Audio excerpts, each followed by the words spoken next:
Hey guys, this is your host Aaron Peterson here with a few words about this special episode of Remake This Movie Right. We have been doing the show for a while now, and we hope you guys are enjoying listening to it just as much as we enjoy doing it. But one of the hopes for doing the show was always that we wanted to occasionally have guest hosts on that were directly involved in the original film themselves. Well, do I ever have a treat for Short Circuit fans this week? This week, S.S. Wilson, one of the original writers of Short Circuit, as well as Tremors and other classics, is joining us, and not only does he share enough insight and memories of the original film to make your head spin, and he gives us thoughts on remakes themselves, he agreed to help Troy and I remake the film itself. That's right, Steve Wilson, one of the original writers, actually helps us remake the movie for a modern audience. We're extremely grateful Steve took time out of his schedule to spend some time with us, and we're very proud of this extended episode. That's kind of why it's so extended, is because there's a lot to talk about. He even talks a little bit about Tremors and the news about the new series coming out. There's some other things that we talk about. Overall, it's just a great episode. Please share the show with your friends on whatever social media sites you peruse, because we want to make sure that this is our biggest show yet. We put a lot of effort into it, and we're very, very proud of it. I think you guys have probably heard enough of my faulty wiring. Listen as we put our heads together and take a shot at the Ali Sheedy and Steve Guttenberg classic about an adorable robot that's jolted to life. Johnny Five is alive, and it's time to remake his movie right.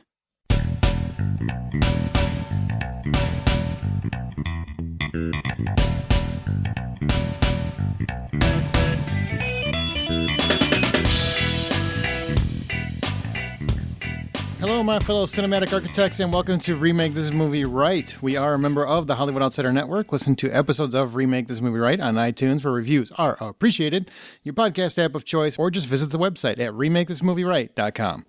Remake This Movie Right is a show that takes an original film that has an actual remake in the works, figure out what still clicks and what doesn't, throw a little bit of humor at it, and then we determine exactly how Hollywood should remake it. So by the end of each episode, we will have the remake ready to roll for Hollywood execs and present it to you in movie trailer form. We are here to tell Hollywood how to remake this movie right.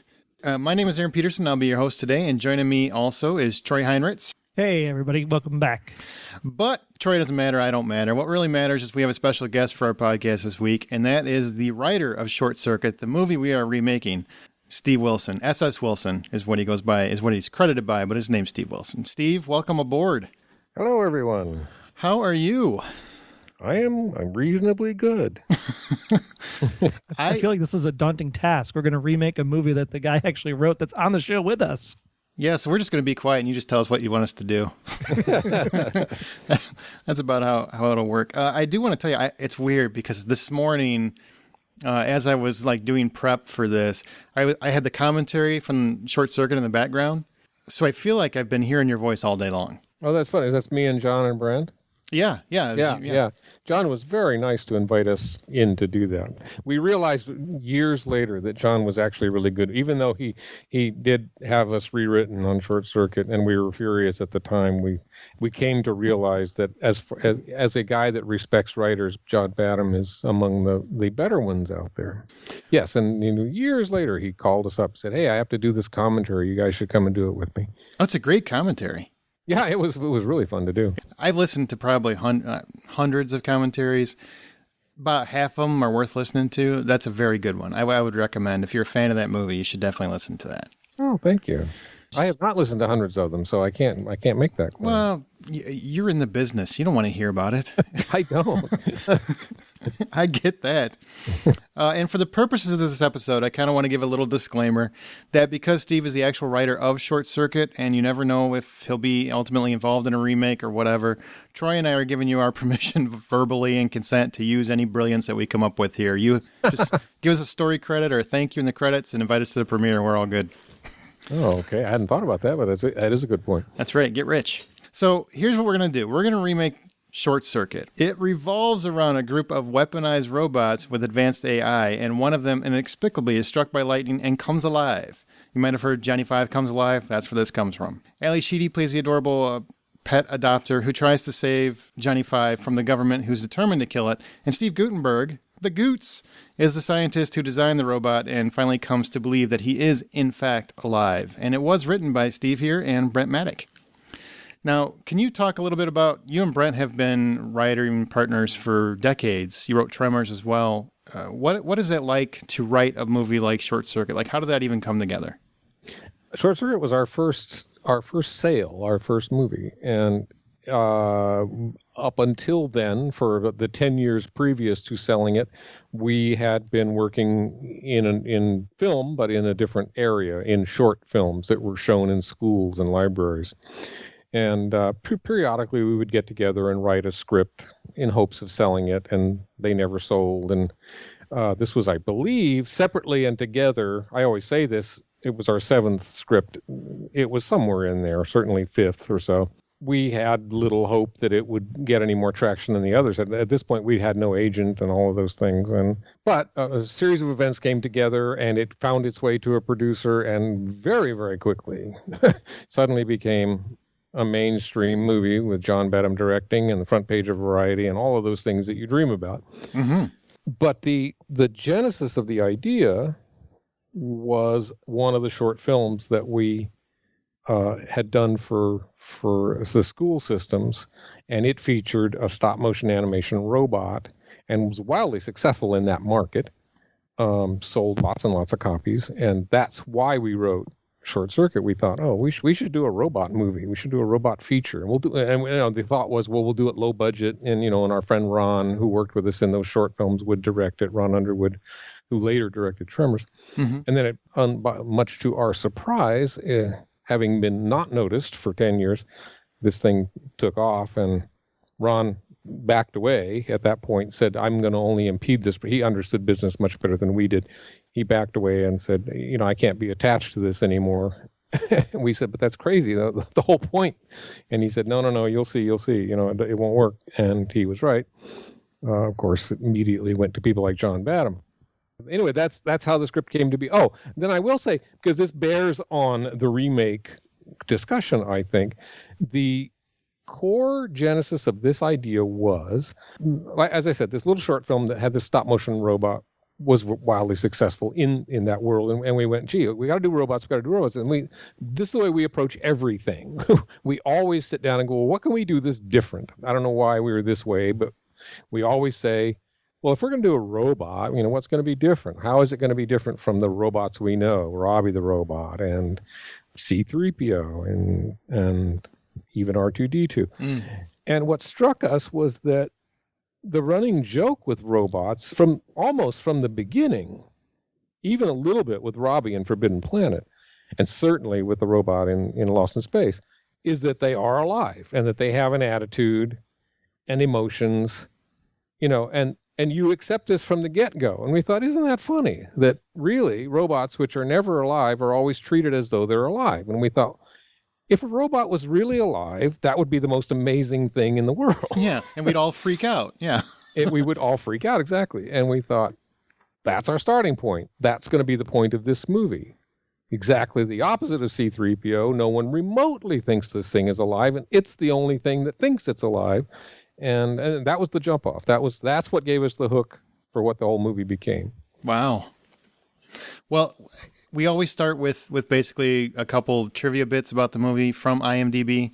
Obviously, you are basically our IMDb at this point. We don't really need a whole lot. I wouldn't have corrected them on a bunch of stuff. They had some wacky stuff about Short Circuit on there. They always do. They just, some guy calls them or writes them, yeah, this is true, and they just put it on. And they said there was another draft of the script where I forget what it was completely insane. And I wrote them. I said, well, I have the first draft of the script, and I promise you that wasn't in it.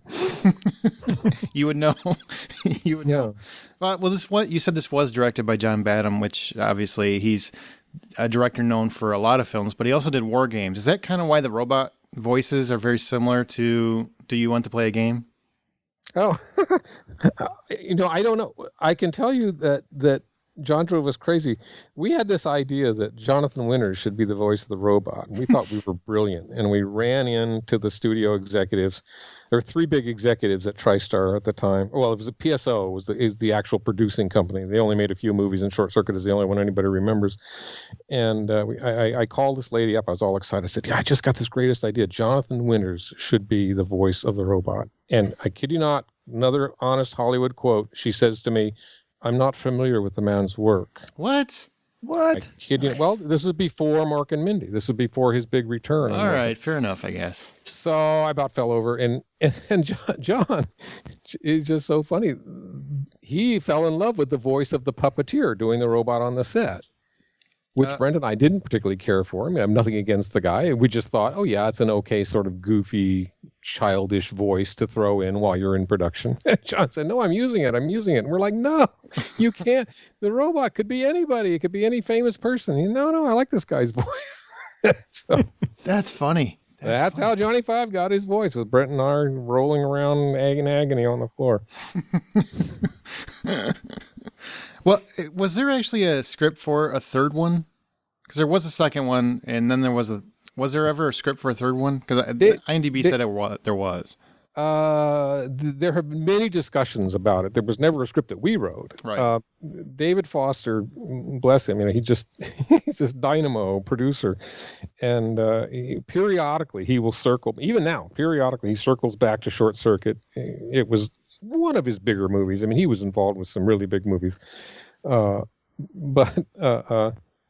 he always was full of ideas. And Number 5 goes to college. I always do David like, I don't know, some classic producer, but he really is that's sort of that kind of character. Number 5 goes to college. Number 5 plays football. Short Circuit too. Number 5's got to go to the big city. He's got to go to the big city. And that's very much David's sort of bull in a china shop approach to everything. So yes, many discussions were had about a Short Circuit 3 over the years. Mm-hmm. No scripts, as I say, were written by us. That's one that was in IMDb that I read and went, I've never heard of this, so I'm just going to ask. Well, I defy them to find that script. Well, it was released on May 9th, 1986, and made $40.6 million in the U.S., which is a pretty big hit at the time. Number 1 for 2 weeks. Man, so you were really proud, I would imagine. Oh, we were amazed. our first sold screenplay, and it's number 1, and we were thrilled. And and the next call we got was from Steven Spielberg. Oh, to do what? Oh, for real? To write a picture called Ghost Boy, which eventually became Ghost Dad. I remember that. Yeah, mm-hmm. We get this. We're busily, trying to understand what it means to have an agent and deal with all this headiness, and having various people call and say, hey, they're interested in writing this or writing that, and then we get this call from Steven Spielberg. I want to talk to you guys. Like, oh my God. So we ran down to Universal and had to wait for him to crawl out of the back of a B-25 bomber, because he was shooting The Amazing Story, where the guy is in the bottom of the bomber. Oh, that's fantastic. Yeah, it was a great story. And so he's up inside the bomber. He's got this camera on a weird boom that goes all the way into the butt end of the bomber, all the way to the front, like he's doing a submarine picture. So we get there. Oh, Mr. Spielberg can't talk to you right now. He's up inside the bomber. So we're standing there and we're going, this is amazing. We're just completely amazed to be there. So he finally comes down, and then some massive generator kicks on, which apparently, even if you're Steven Spielberg, you can't say stop this thing. So he took us over as far as we could get from the din of this machine, and he's shouting to us, oh, I've got this picture. It's called Ghost Boy. I want you guys to rewrite it. We're going, sure, Mr. Spielberg. Whatever you want. Anything. Whatever, yeah. Are you kidding? And of course, our agent was upset, because I'm going off target here a little bit, but the time, this is, I like telling the story just because it's so amazing how much everything has changed.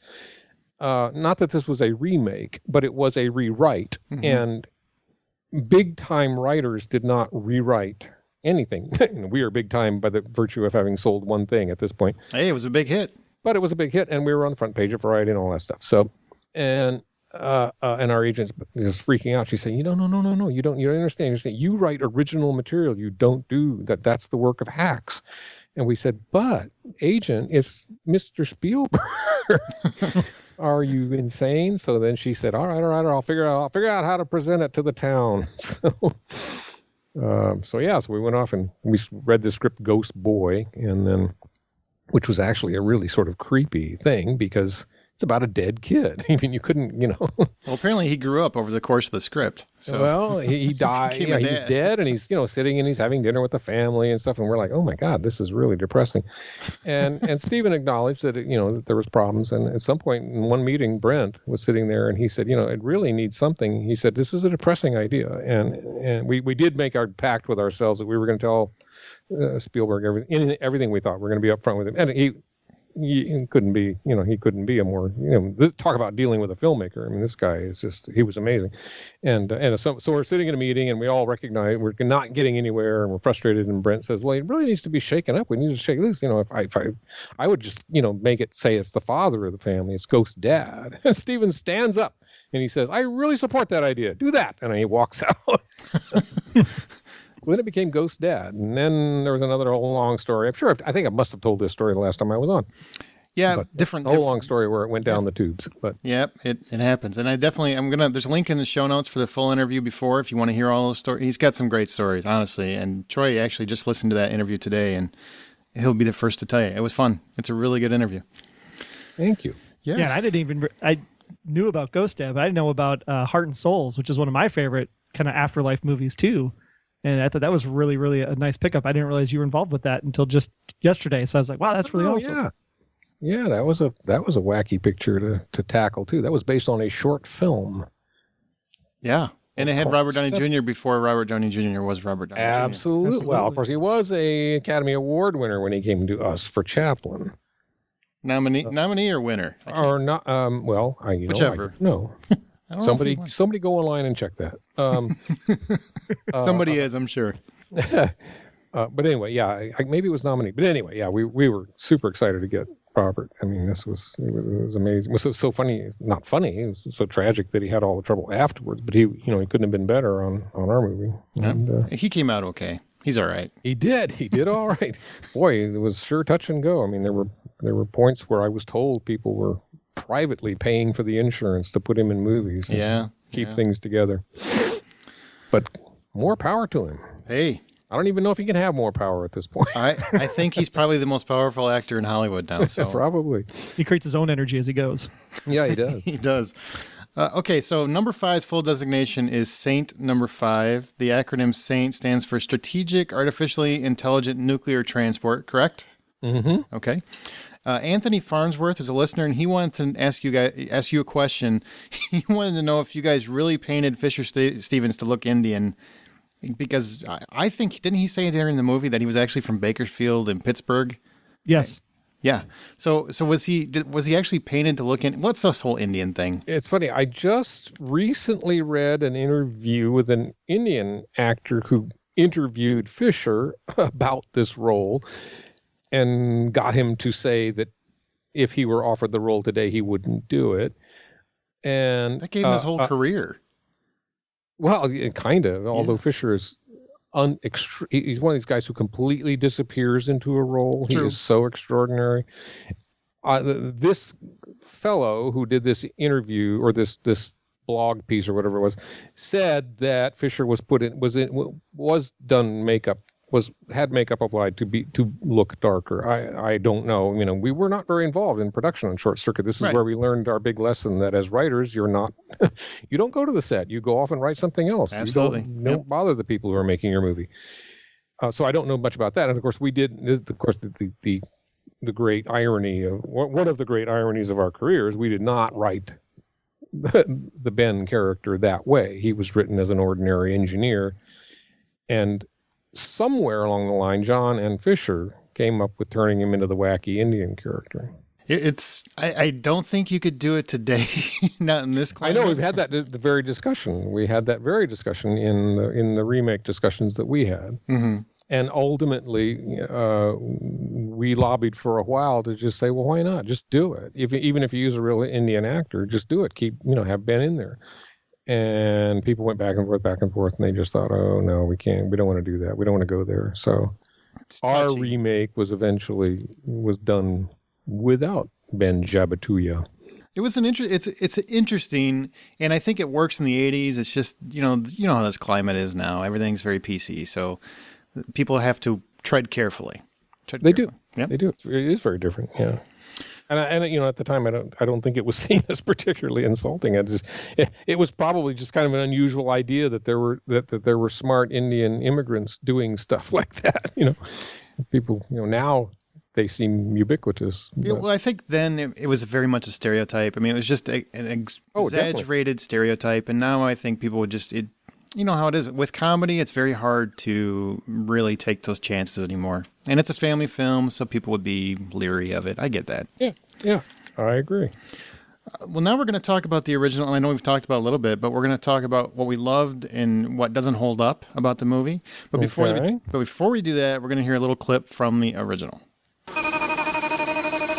Enable malfunction. How can it refuse to turn itself off? Maybe it's pissed off. It's a machine, Scroder. It doesn't get pissed off. It doesn't get happy. It doesn't get sad. It doesn't laugh at your jokes. It just runs programs. Usually runs programs.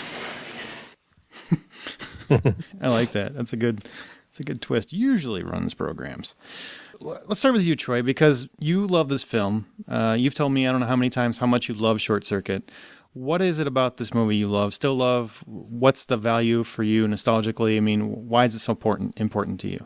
Well, I think it comes because growing up in the 80s, you have that connection to robotics and the computers starting to come online and become intelligent. And you start out with things like war games, and then you move into something like Short Circuit. And then I think a movie that gets lost sometimes in this conversation during the 80s is Batteries Not Included, which I think is a great kind of family film for a robotics angle and slant of how humans and robots need to work together, where, you know, at the time it was all about aliens. So the one thing that Short Circuit really kind of brought forth for me was this hybrid of alien and robotic technology.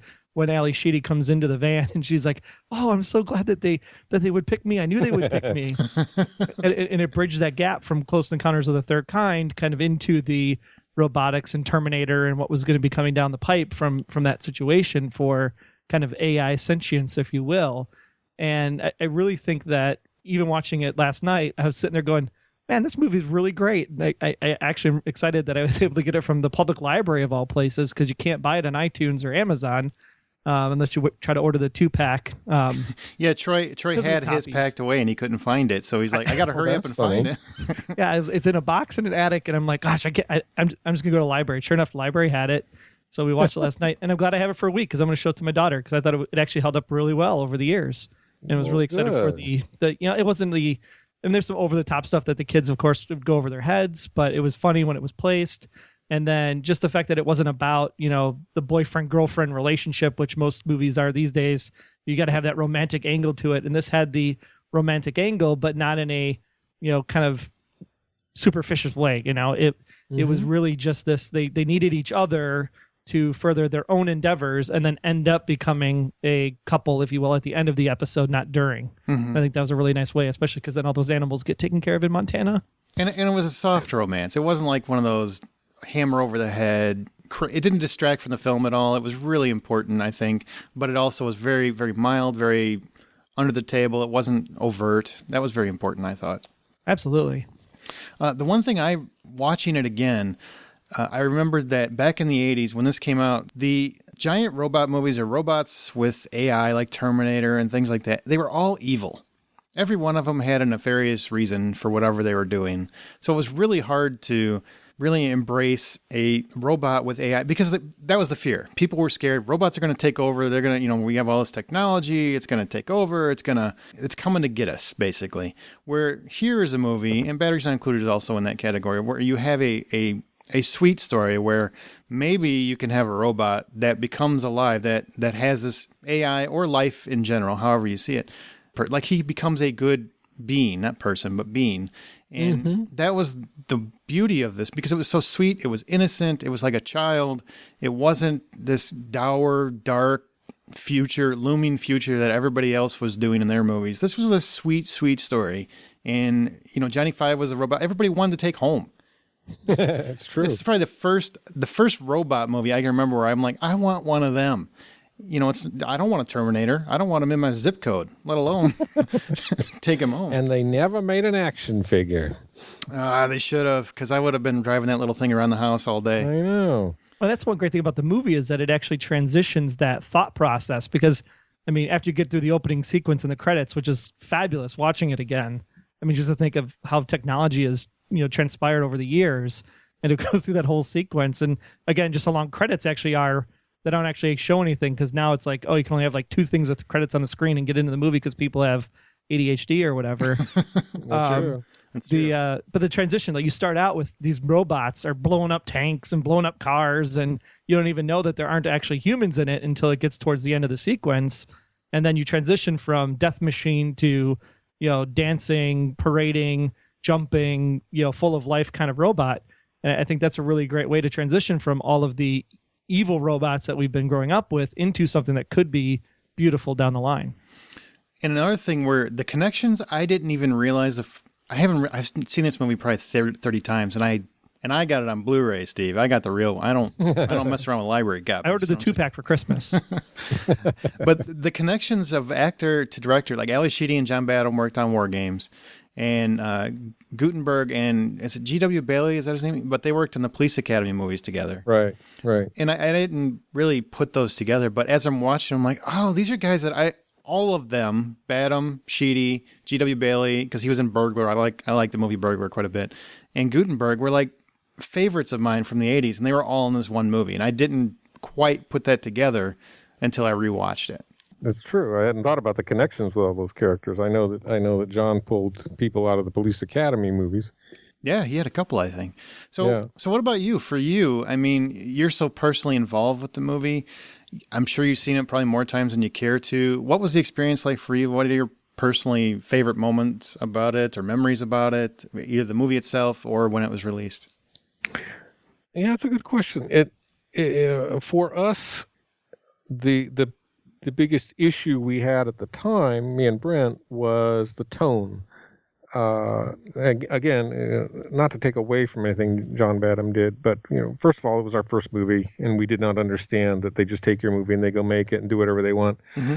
And we thought the tone was too slapstick. We thought that worked against the emotion and against the deeper idea that this thing really could get killed. I think when you have literally the sort of the soldiers, the Keystone Cops slamming into each other, knocking each other over,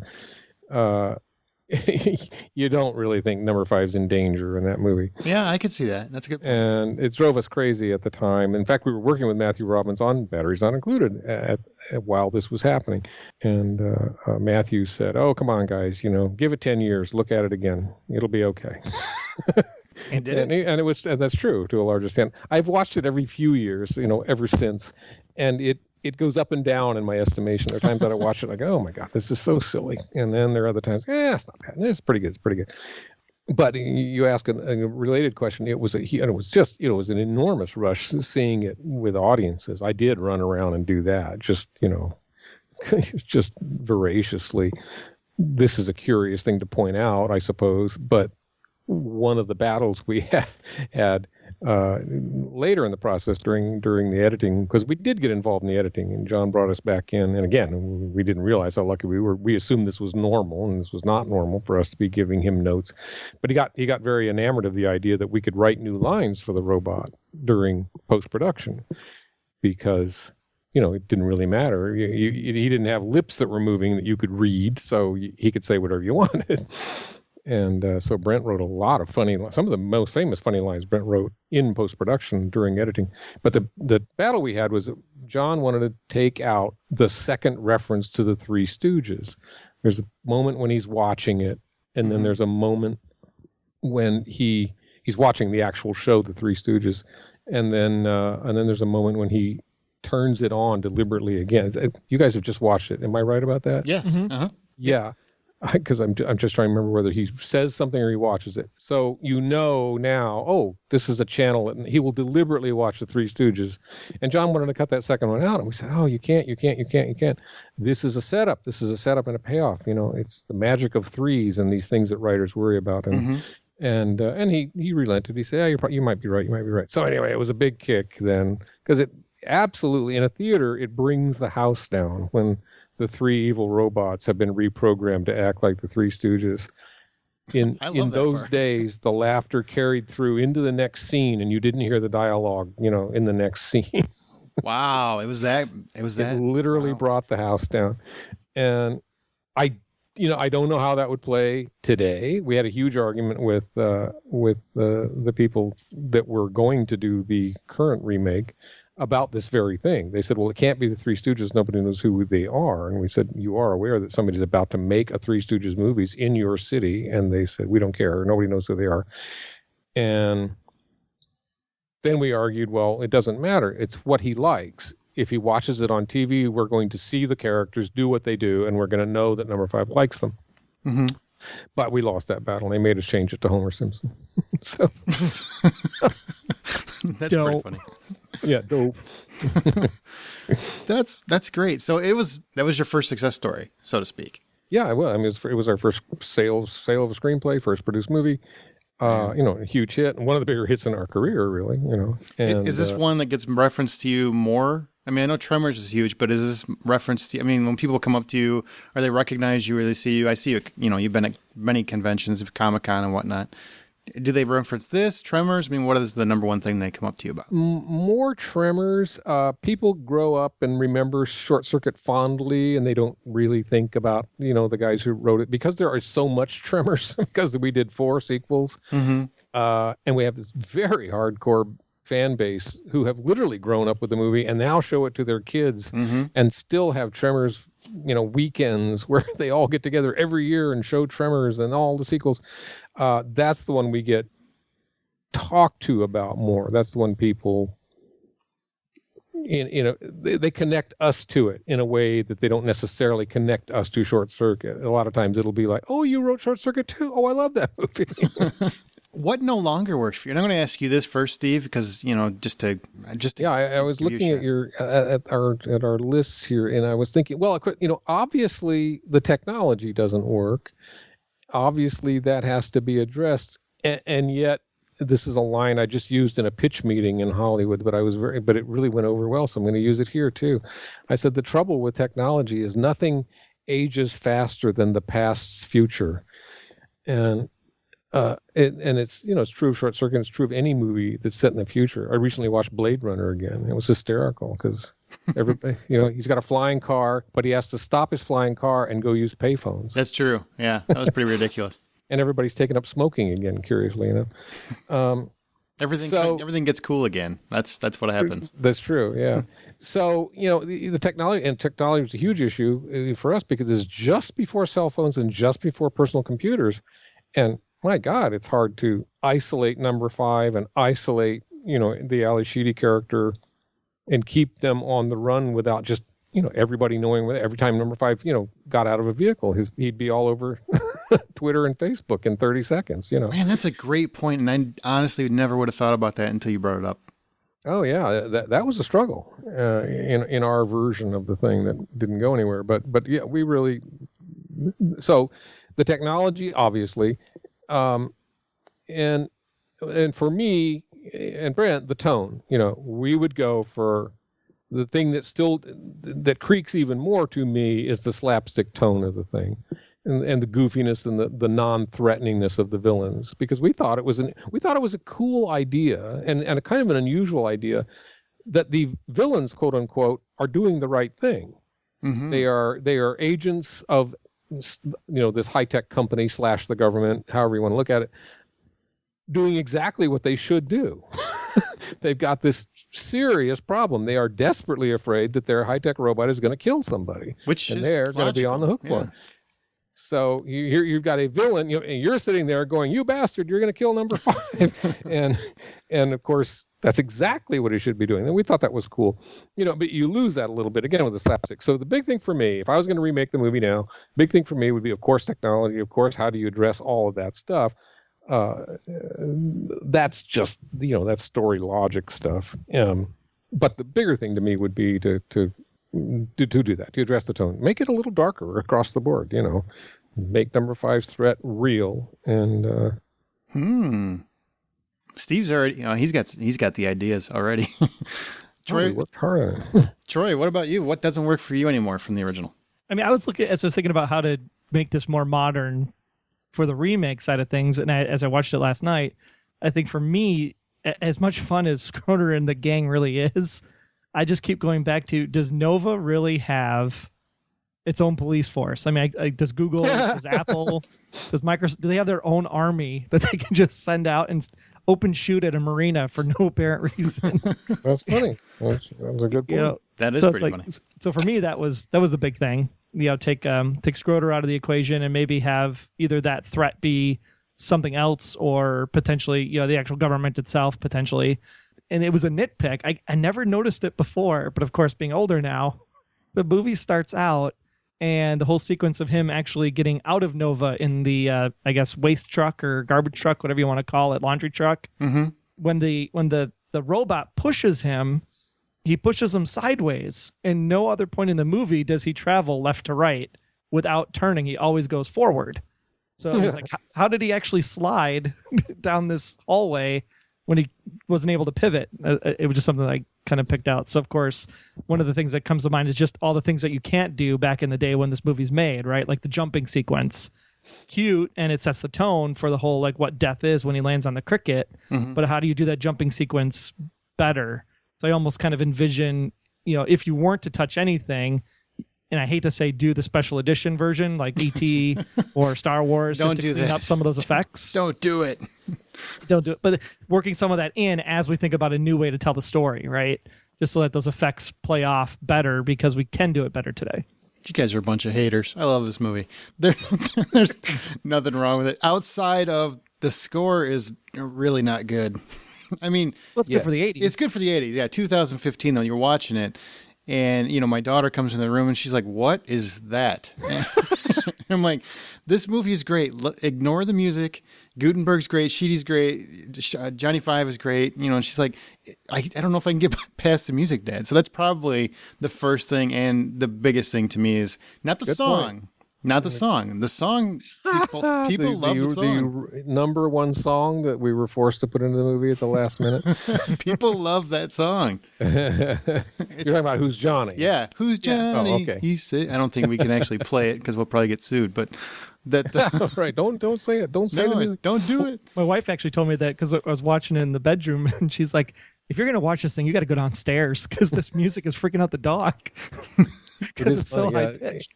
It is true. It's true. Yeah, and I hadn't thought of that. I guess my defense would be that would be obvious when I got to it, but that is a good point. The music should be much hipper. Yeah, well, that's got nothing to do with the writer, so you don't have to take any credit for that. That's 1986 right there. That's a production team. Yeah, and it was sort of a TV sensibility, I think, there too. Oh yeah, definitely. Well, let's get to our remake. I know we've gone on about the original, but it's time to make the modern version of Short Circuit. I don't say better because I don't think you can make it better. It's a great movie. It's a classic. Well, I like your question about whether it should be done or not.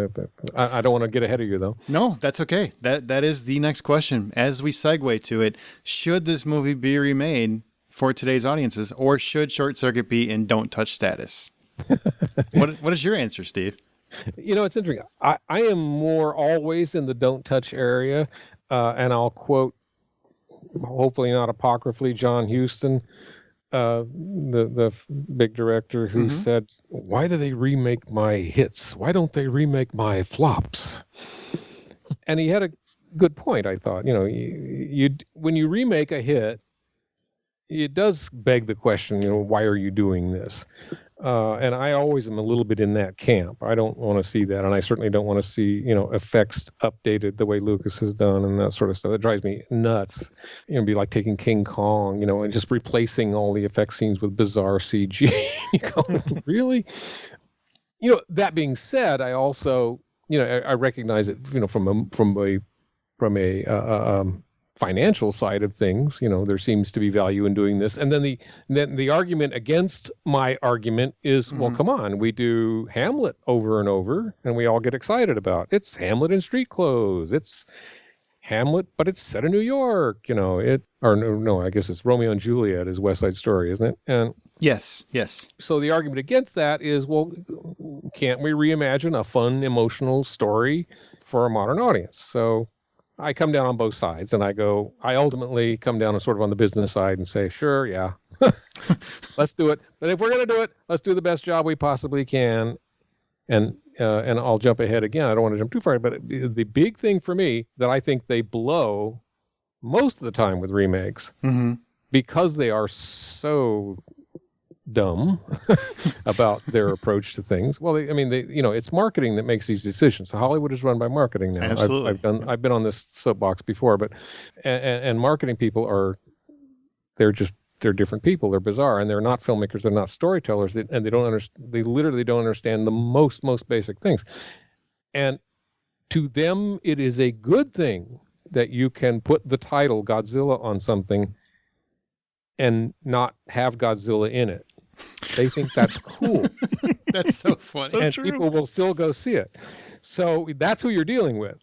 And they're the people who say, Battleship, that's a movie. I liked Battleship. I know it's shameful. I didn't even see it, I have to be honest. It's not a good movie, but I still liked it.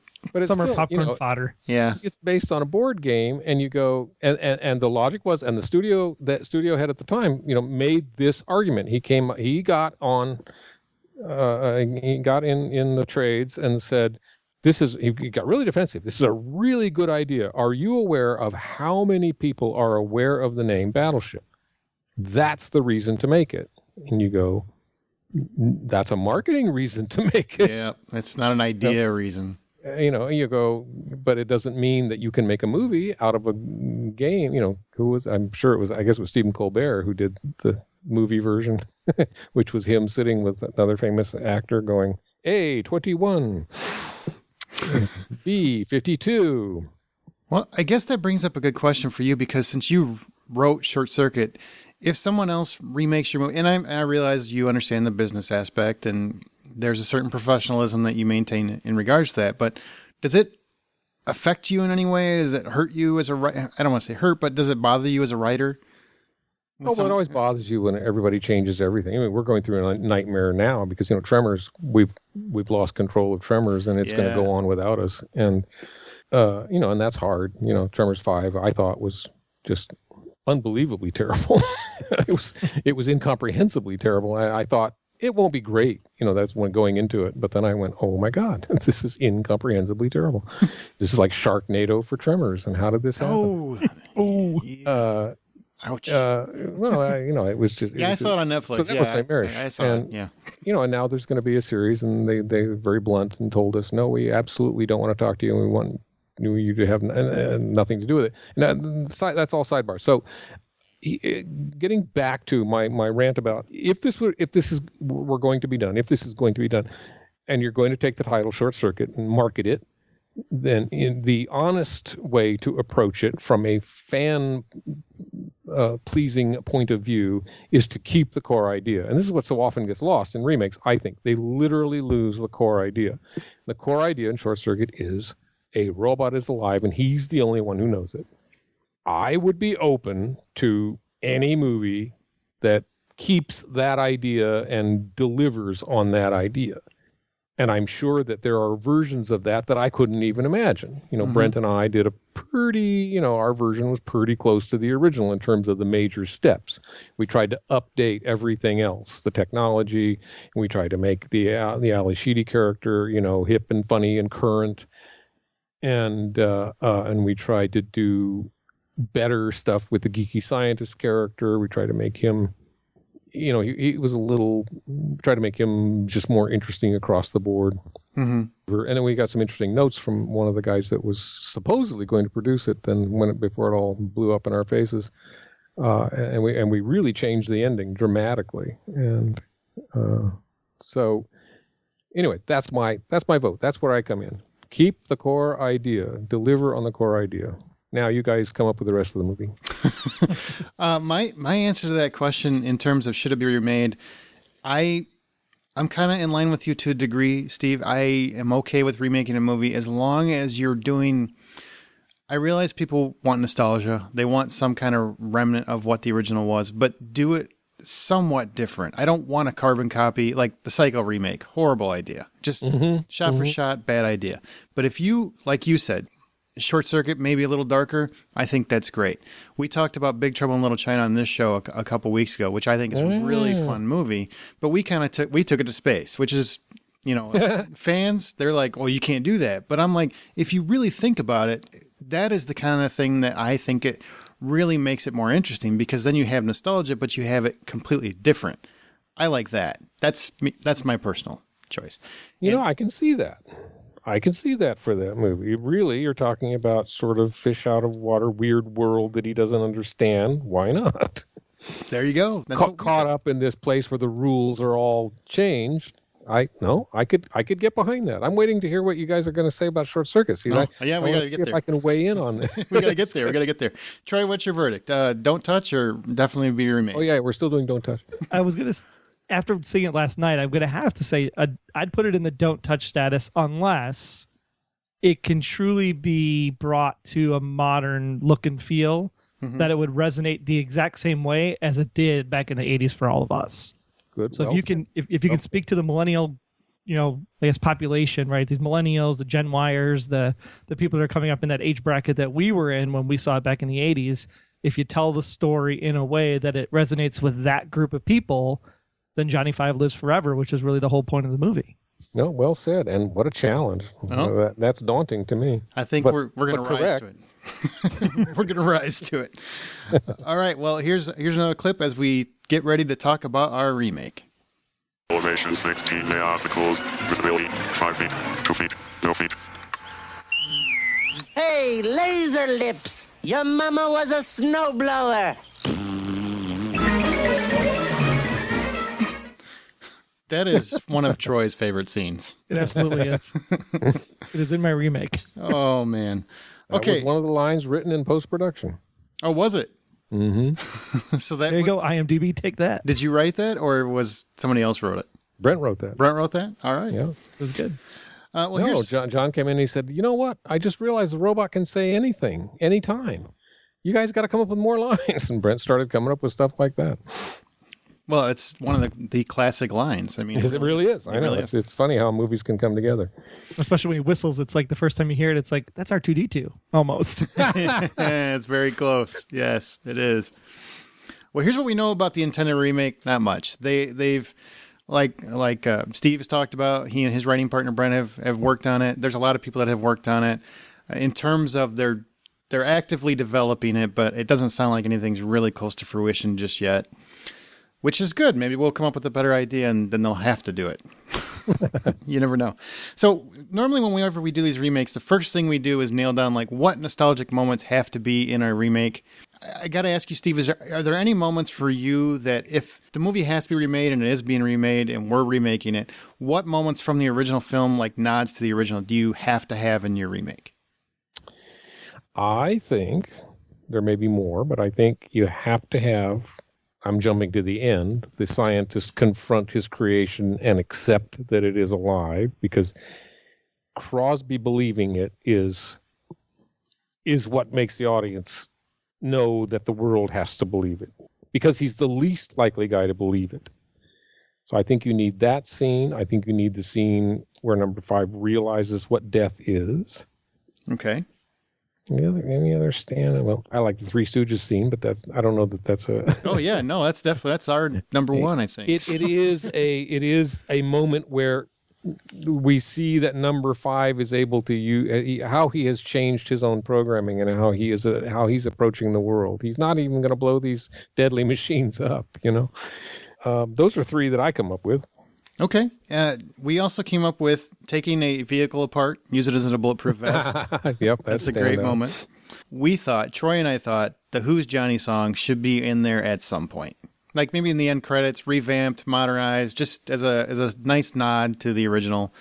I don't think you have to have it blaring throughout the soundtrack throughout the movie. I think you're probably right because of how the film was perceived by people who weren't there when that song was shoehorned into it. Mm-hmm. For us, it was just like, you have to be kidding me. Why are we doing this? How can we be doing this? So I'll never hear that song the way you guys did.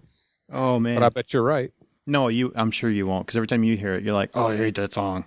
It's like the second song in the credit roll, as people are there, stick around to the end just to see if there's something at the end. Right. All right, well, let's get to our remake. How do we start this movie? How do you bring... and Steve, obviously, this is your creation. I want to give you first crack. How do we bring this creation into the modern era? Like, what is the story element that you think is very important that you want to introduce? most importantly, the audience needs to know first off that these things are deadly.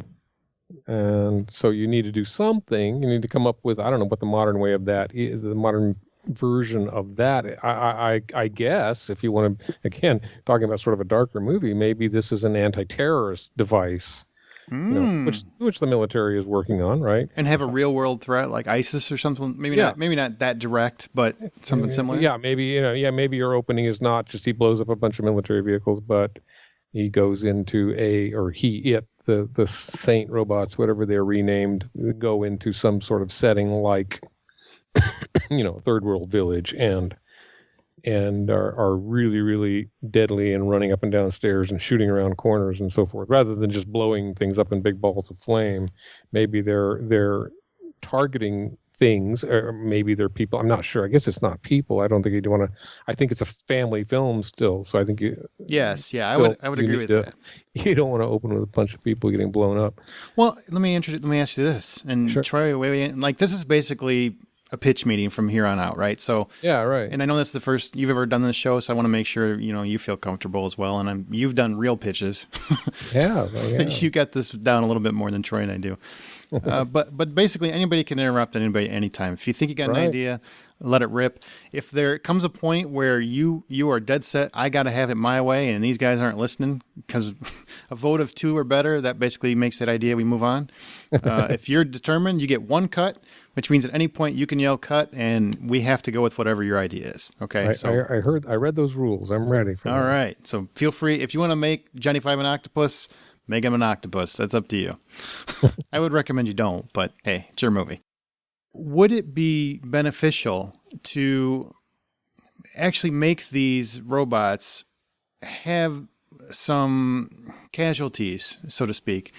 And let me explain why. Because if we do go a little bit darker tone, just to kind of modernize it, not make it too dark, you don't want it to be Terminator, but if you show that these robots are a real threat and they can cause real collateral damage to some degree, maybe you just make it buildings or homes instead of actual people.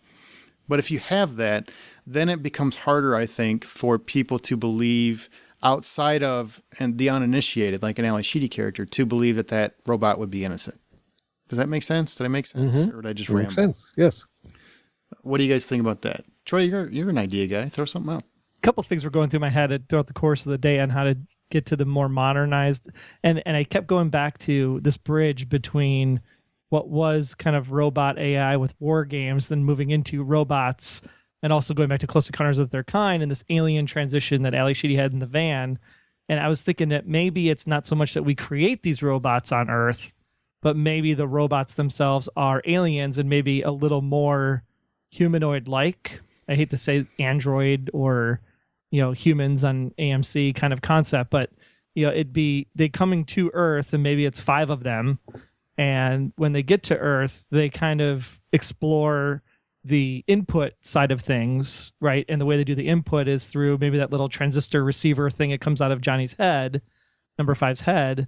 And they can just absorb the Twitter stream, the Facebook stream, the social sphere as it's literally flowing by, tweet by tweet by tweet, second by second.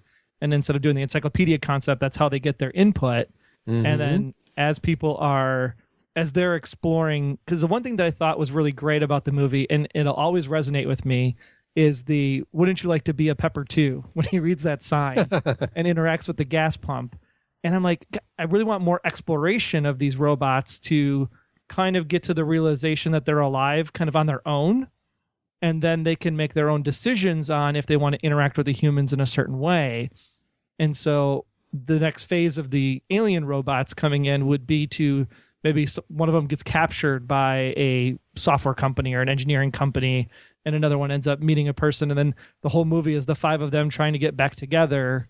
And then there's this pending robotic invasion, and the one lead robot has to then explain why life is good and what humanity is all about to the invasion. And then the invasion halts, and number 5 saves the day.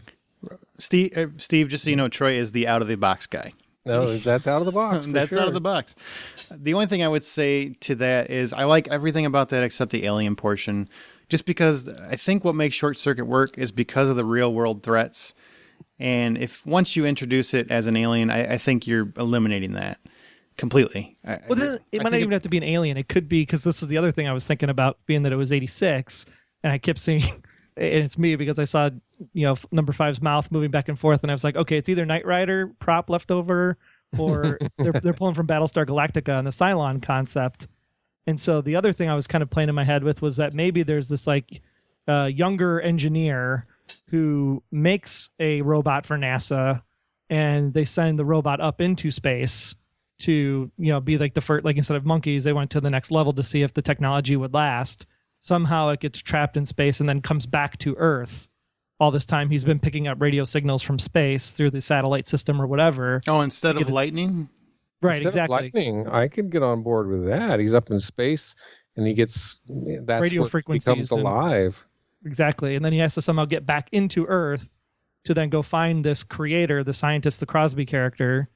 And then once he ends up, and it's his journey to go through, and how do Earthlings receive this robot who apparently looks and acts and talks like them, but they can't accept it because he's a robot. And then he has to convince people and eventually convince Crosby that he is the creation he made 25, 30 years ago or whatever. Oh. That one is pretty interesting, because the lightning bolt, we never liked the lightning bolt. We always thought, well, what do we do? Why does it become alive? And we thought, well, has to be something, dramatic, but what is it? If it's just kind of a mysterious thing, because he's been orbiting the Earth for 10 years and they've forgotten about him, and he comes back and he doesn't know. I mean, your other elements would remain the same. He would land. You get him back somehow. You can get him back safely. There's always ways to do that stuff. Mm-hmm. Yeah, that's really interesting. Space pod only runs programs, so it's programmed to return after a certain time. Right, yeah. And Crosby's super excited that the thing he thought was dead or burned up in the atmosphere is still there, and he's trying to find it. Now, if you go that way, of course, then you need to establish somehow, I think, you need to establish that it's dangerous, because otherwise there's no threat to your creature. To your robot. He'll just come walking in and be, oh, that's very interesting. And he'll say, yes, I'd like to point out to you that I'm alive too. And they'd say, oh, well, let's hear what you have to say about that. You do want a threat to him. Maybe when they, instead of going 25 years, and I get why he's trying to do a nod to the original, but yeah. What if instead of that, it's more recent, maybe a couple of years, 5 years, something along those terms, where the actual technology would be close to being caught up. And he was sent... That's true. Otherwise, he would be number 5 sitting up there. Yeah. He would still be clunky when he got out. Exactly. He was sent up to space, and he's also a satellite, maybe a weaponized satellite of some sort. Something along those lines. I don't know. He's left over from Star Wars. Well, that's too long ago. That is too long ago. But that works. Yeah. I mean, there's ways to make that work for sure. Or it could be like a 10-year back or 5-year back, like you were saying, and maybe he was prototype number 1. Instead of number 5, he's now number 1. And then number 2, 3, 4, 5 get built.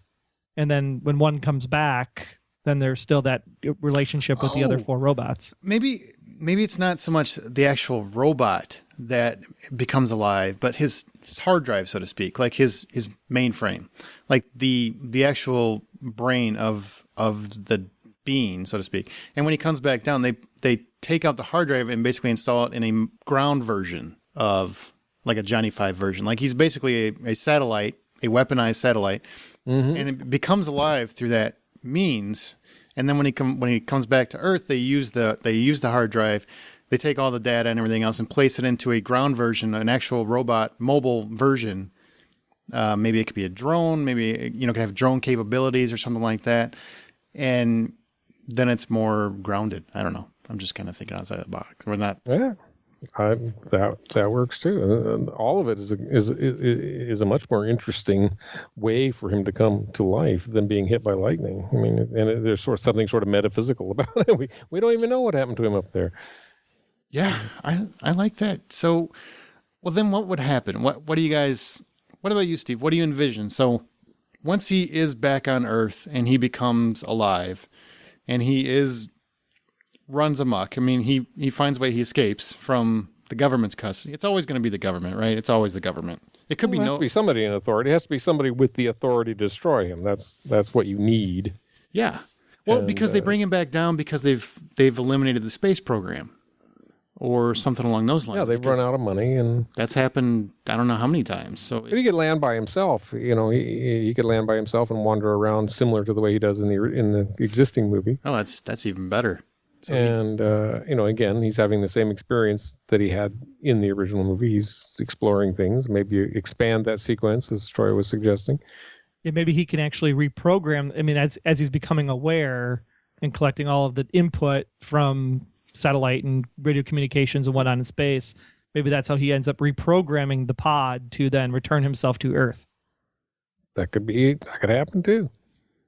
And that's how they know that they have a robot run amok.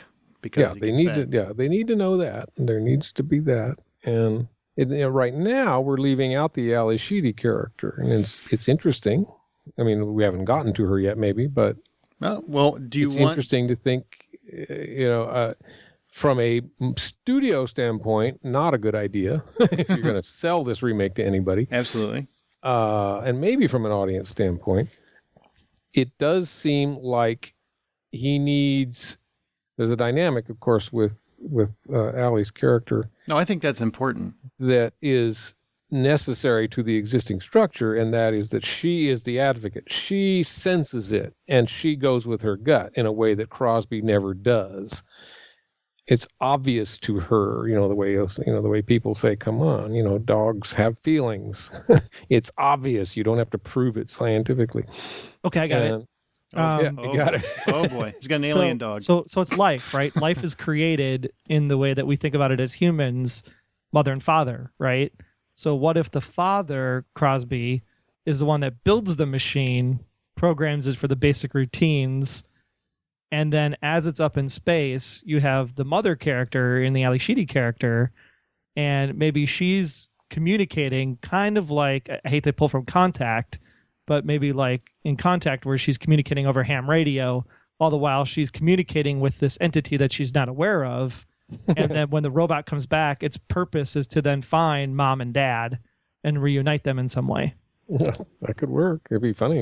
Yeah, she would give her a different role, and she's not a sandwich maker. She's a homegrown SETI researcher or something, and she's been talking to this thing. Can't get anybody to listen to her. It's funny. Oh, I like that. Like somebody that's very isolated, small town, farm, desolate. She's disconnected from society, so she's like one of these millions of people that just spend all their time on the internet, and just finds through happenstance Johnny Five's connection, so to speak, and begins conversing with him, and they build a connection. And so when he decides to come back to Earth, he seeks her out, and then in turn she realizes that he's actually alive, and that's where they begin the search for Crosby. Yeah, that could work. She's on some isolated place with one of those giant early now disused satellite dishes. She's repurposed it to listen for alien signals. And of course, she's getting it from orbit. She thinks she's getting it from Alpha Centauri, but it's coming from. Yeah, she thinks she's all excited, because at first he's only sending her math, and equations and whatnot, and eventually he starts sending her other stuff. Maybe she's the reason he does decide to come down. He goes, "Wow, I gotta check this out." He's been alive for a while, but he doesn't know it, until he starts talking to her. Yeah, and then maybe when he makes the reentry and they start communicating over shortwave or whatever it ends up being, and she's trying to help him get to her, that's when Crosby gets back with his NASA buddies and says, "Hey, this thing came back down. You have all the codes because we forgot about it. Come back and help us."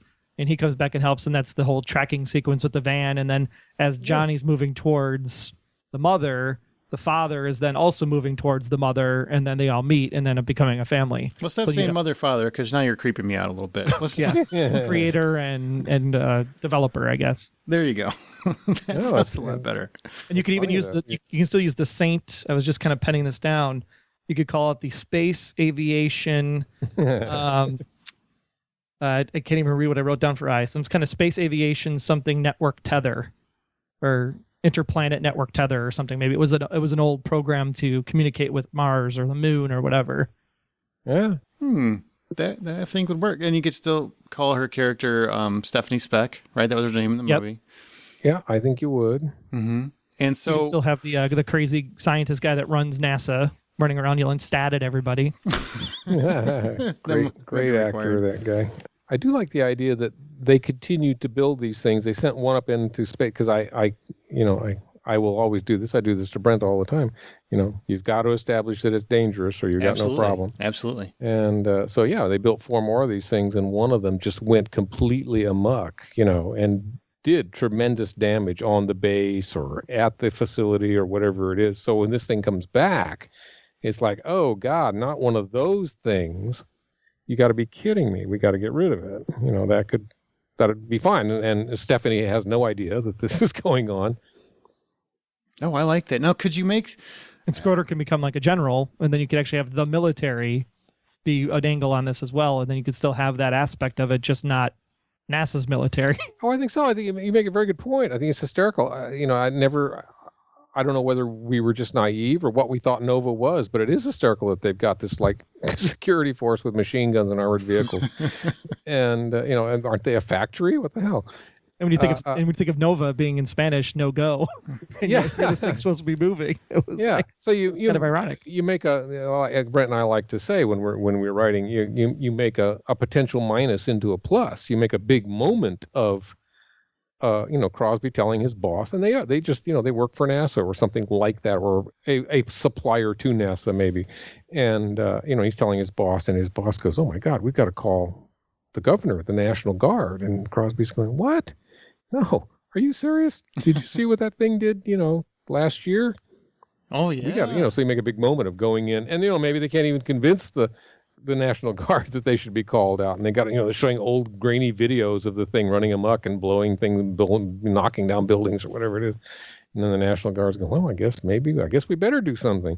Yeah, maybe that's part of the exploration that I wanted to kind of add into it with like the gas pump and the Dr. Pepper sign, that as he's going along, maybe some more puddle or whatever, something causes his circuits to malfunction and makes him go haywire a little bit, that causes perceived damage, because then you utilize Facebook, Twitter, and the news outlets, and they just sensationalize the story, which really isn't really all that much. It's just the robot was kind of malfunctioning, and they get the malfunction back in. Absolutely. It's a Facebook post of him doing the most innocent thing, but because he is, a kid, yes, he blows up the gas station, and people get it on, exactly what Marner said was going to happen happened. Absolutely. We know that it's innocent, but it's great, and they're after him. And this, because he has the information, he knows about social media, he's tapped into it, he's got Wi-Fi, whatever.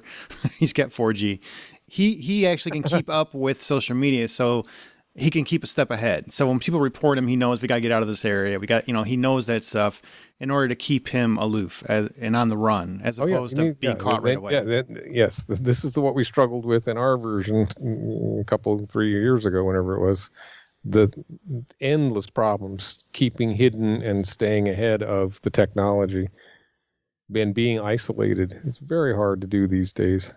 It is, yeah. There's some funny movie about a villain trying to threaten, some girl or something, and he just can't do it because everything he tries, she has a piece of technology that just completely short circuits what he's doing. And you just keep working upward through her stuff. She's got an iPad, she's got an iPhone, she's got a GPS, and no matter what he does, she's like 30 seconds away from being able to solve it. I don't know where the movie goes because it's not, the joke wears thin after a while, but there's something funny about that to me, because as a writer, you deal with it all the time. Oh God, what about their cell phones? Oh God, what about the internet? Don't they just look this up? Oh God.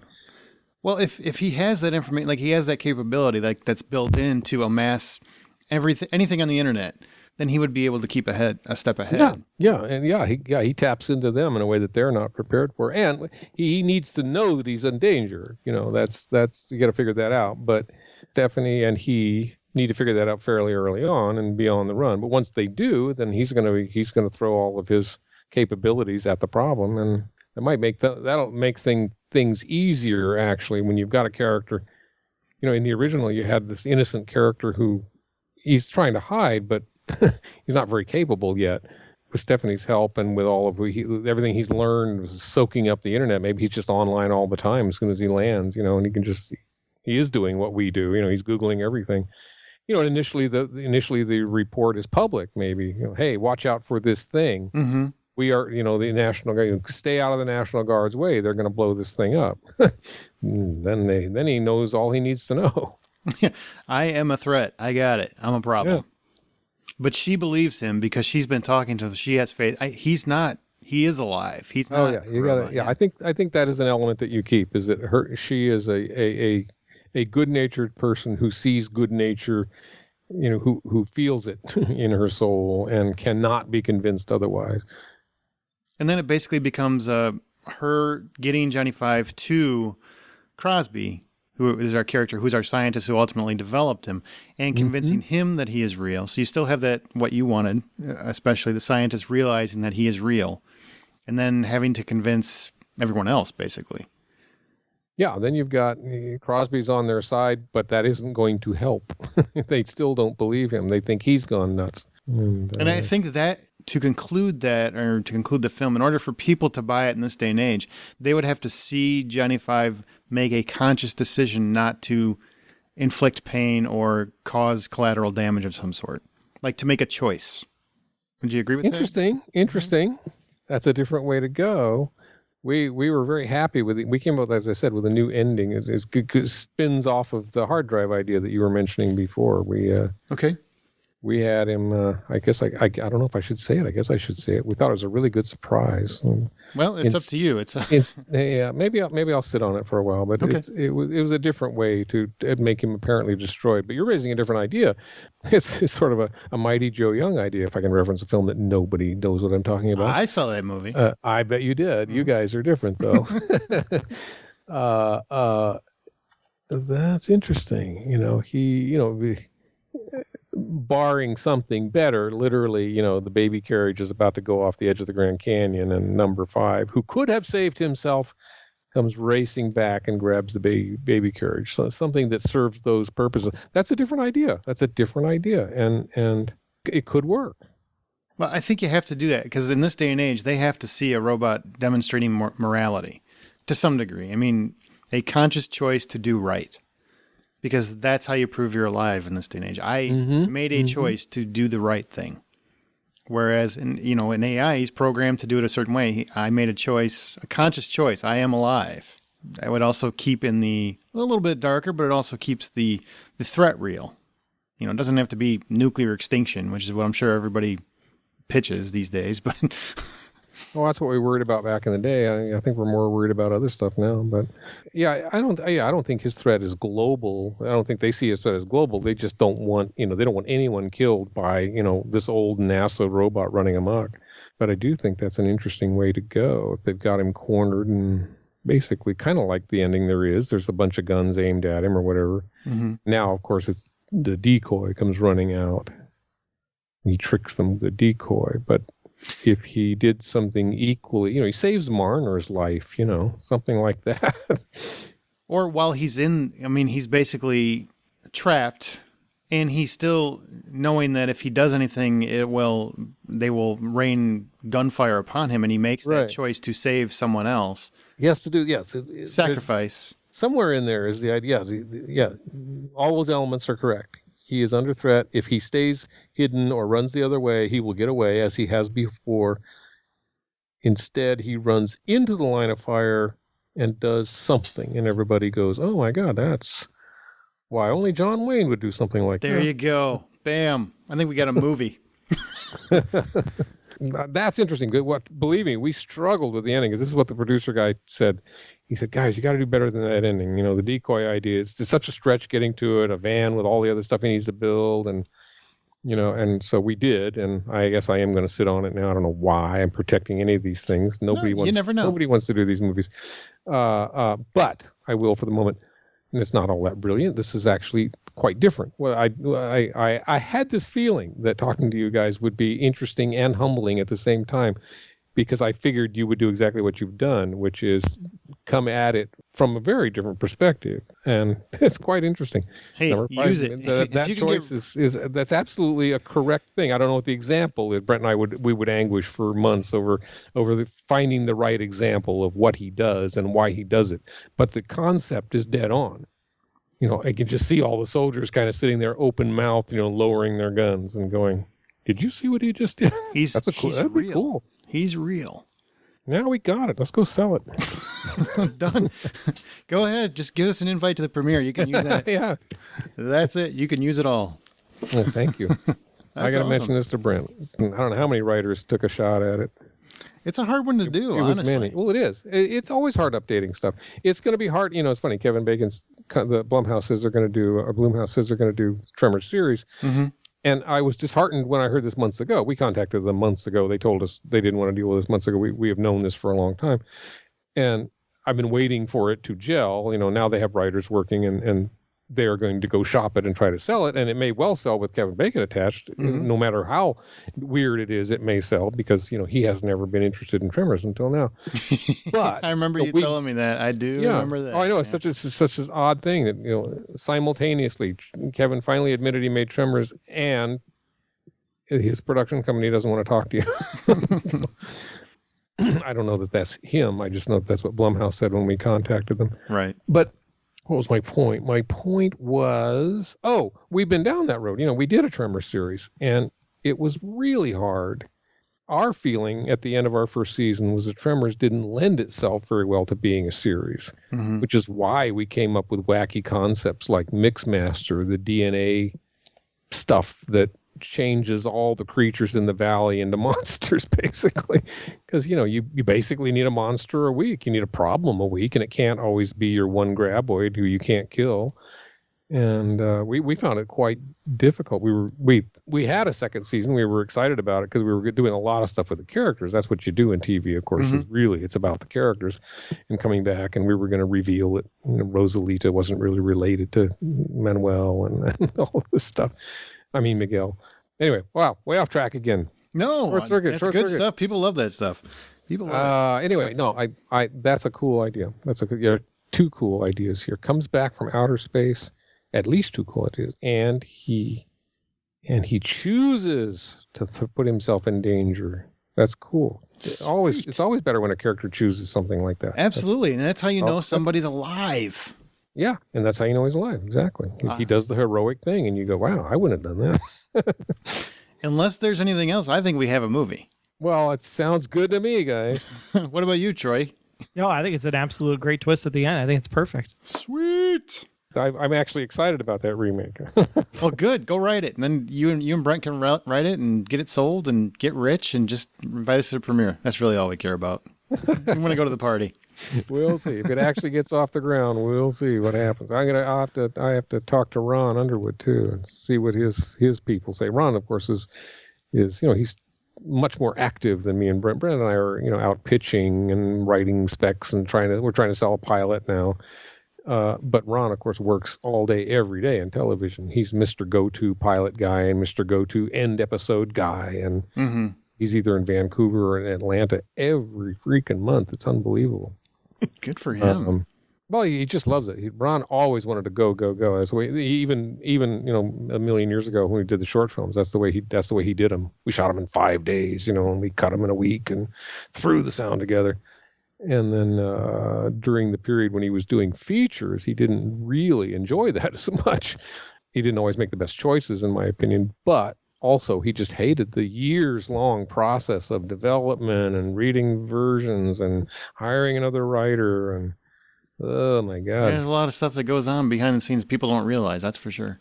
Oh God, it's so hard to get any movie made, even for powerful people. It's so hard to get any movie made, and Ron hated that process, and that's why he loves TV, because he loves production. That's what he loves. He loves to be. I want to work, right? I want to work. I want to be on the set. I want to be directing, and then I want to be editing. He loves editing even more than production. He's crazy because I edit a lot for the podcast. I hate it. Well, of course, somebody else is doing the nuts and bolts. He's calling the shots. Yeah, that's probably looking at cuts and saying, change this, do that. But it's all go, go, go because, you got 9 days to shoot, and I forget how many days to cut, and boom, then you're done. Move on, new show.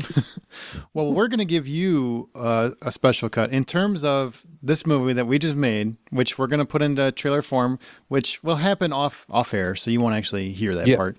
But we're going to let you pick the director. So who do you want to direct? Oh, I saw that question. Yes, I'm terrible at that. I'm terrible now, especially.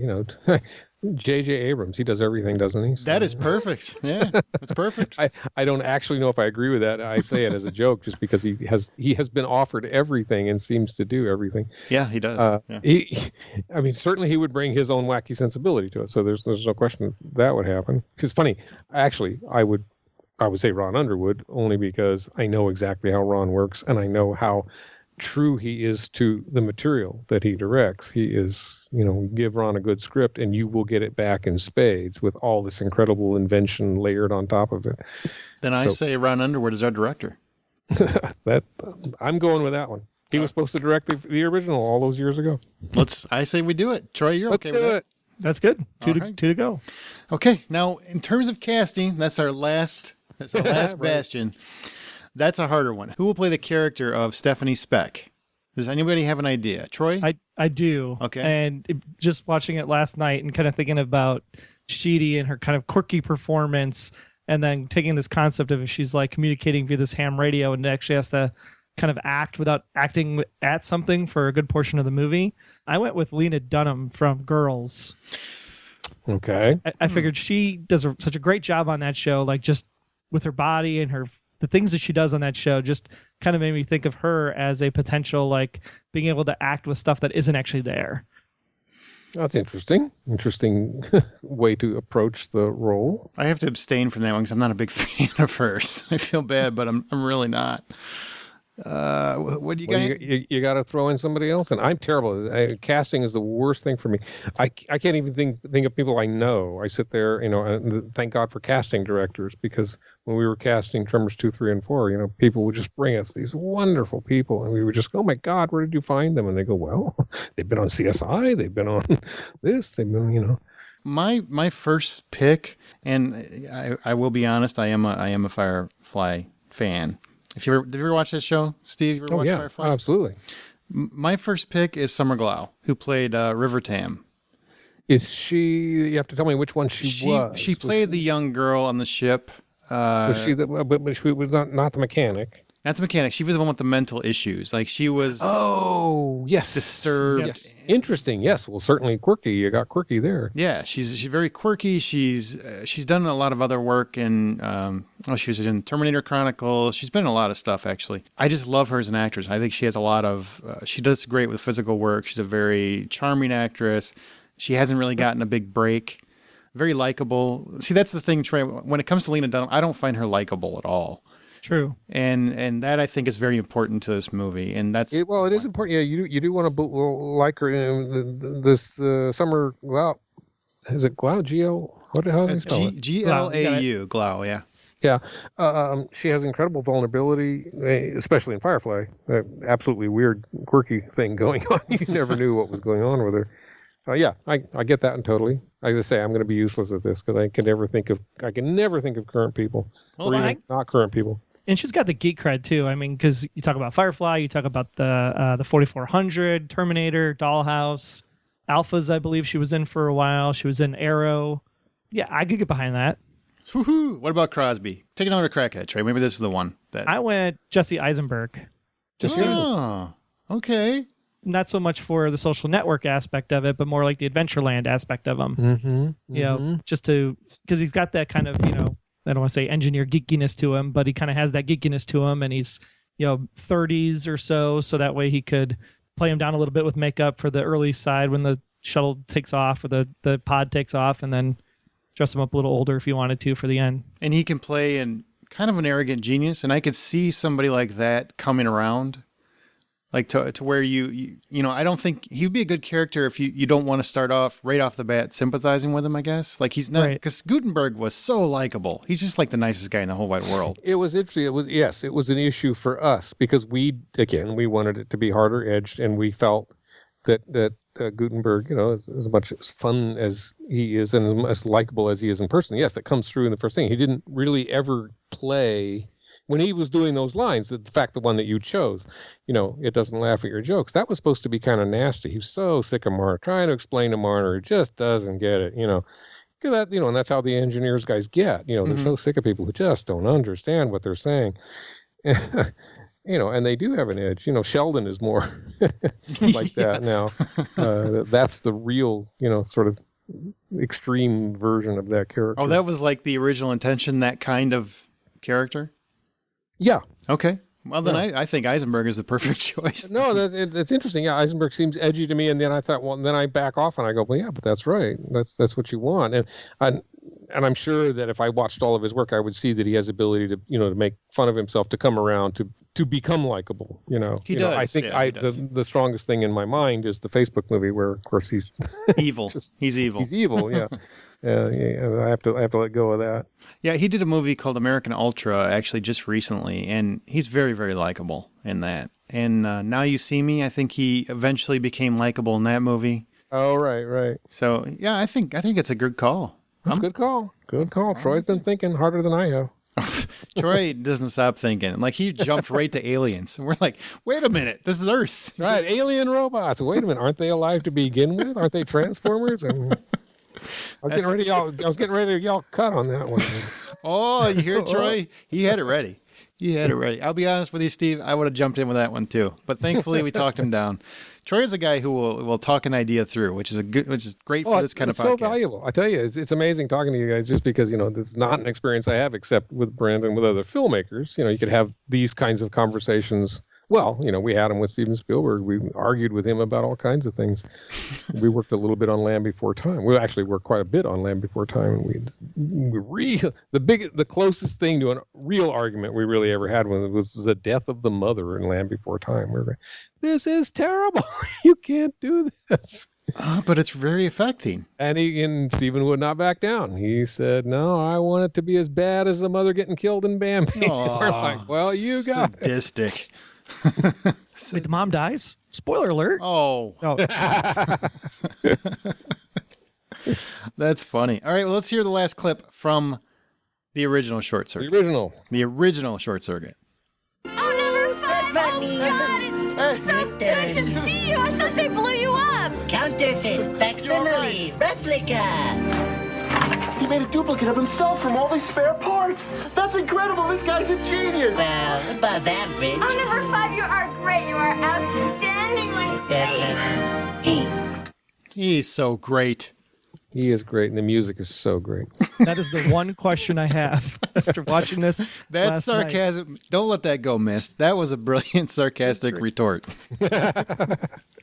Now, the one question I have, though, is that when he does make the duplicate, because of course it's coming after when you do the rewatch last night, but the duplicate is so real. I wonder did he actually transfer his entire essence into the carbon copy, or did he only transfer the programming he needed in order to make the thing run away and just keep running? Yes, it's the second thing. Okay. Ah, there you go, Troy. You can actually get this answered. That is the truth. No, we thought we addressed that more in our remake, because that's the direction we went in the remake. We thought, well, what is his essence? And is it his hard drive? And what might he do? That way. So I'm hinting around at the way we solved it, or the way we thought we solved it anyway. But yes, that's just a thing with motors. It doesn't even have intelligence. It's just he just fired up the motors and shot the thing out the back of the door. It's a robot. It only runs programs. It's a robot. It only runs programs. Exactly. I love that line though, Matt. That's a great setup to the movie. It really is. Yeah. We were proud of that one, as a matter of fact. Now we present our final film to you in movie trailer form via the vocal stylings of Wayne Henderson of MediaVoiceovers.com. Steve, if you ever need a voiceover artist, Wayne is a good guy. He does a good job. I'll keep that in mind. So here is our trailer for Short Circuit.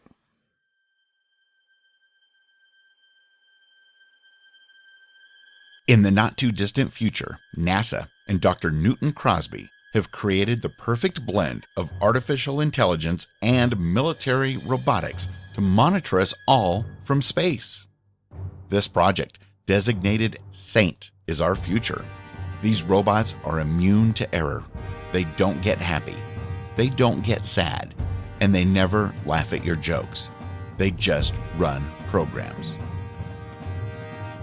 As a series of events in orbit causes Johnny 5 to evolve, a freak malfunction in another of his team causes a near catastrophe. Fear and panic force the government to shut the Saint project down, returning each of the robots from space to be decommissioned. There's only one problem. Johnny Five is no ordinary scrap metal. Johnny Five is alive. Diverting from protocol, Johnny Five tracks down his only friend, Stephanie, an isolated blogger with the knowledge that this robot is much more than just faulty wiring. As the government hunts them down, Johnny must use every glitch in his software to keep them one step ahead as they hunt down Dr. Crosby, the only person on the planet who can convince the world that Johnny Five is not the global threat that Twitter claims he is. If Crosby can just believe. Scoot to the edge of your seat as we build to an unexpected climax where every choice matters. Summer Glau and Jesse Eisenberg team up with director Ron Underwood for the adventure of a lifetime. Next summer, Johnny Five is alive! Again! Nice job, Wayne. Nice job. Wow. Nice job. I got to keep that guy in mind. There you go. When you make this movie and Yeah. they give you an unlimited budget, keep Wayne in mind. So what is next for you, Steve? What's Oh, well, I've already mumbled about some of it. You know, Brenda and I just continue to pitch, and we pitched, well, probably about 3 months ago. They said they loved it. We're still waiting to hear if they loved it enough to hire us. And we are slowly trying, we're trying to decide how and where to circulate our pilot. Our biggest thing right now is a TV pilot for a show that we've always wanted to do. And because the creativity is in television now. The wacky, interesting stuff is television, and so we just said, okay, we're because we have it. We can't sell an original idea in Hollywood, you know, and so I mean, I don't think we'd sell Tremors now, for example, you know, unless it was based on Tremors. Or Kevin Bacon was going to do it. Or, well, yeah, that. And so that being the case, we said, all right, well, you know, let's accept the reality. You know, television is hard, and it's murder if you if you get the show up, then it's murder because you got to go do it. Mm-hmm. But that's what we're doing now. We're trying to decide: do we want to just go extreme? Do we want to just go all the way outside the system that we are familiar with and go to Netflix or something like that? So we don't know. In the interview, you mentioned that you're into fantasy. So are you able to say the category your TV pilot falls into? Yes, it is a TV show about parallel universes. Ooh. We are hoping that it's a version of that nobody's exploited. They don't, you know, it's weird to me. People say something is parallel universe, and they don't do to me the obvious things that would be so cool about that.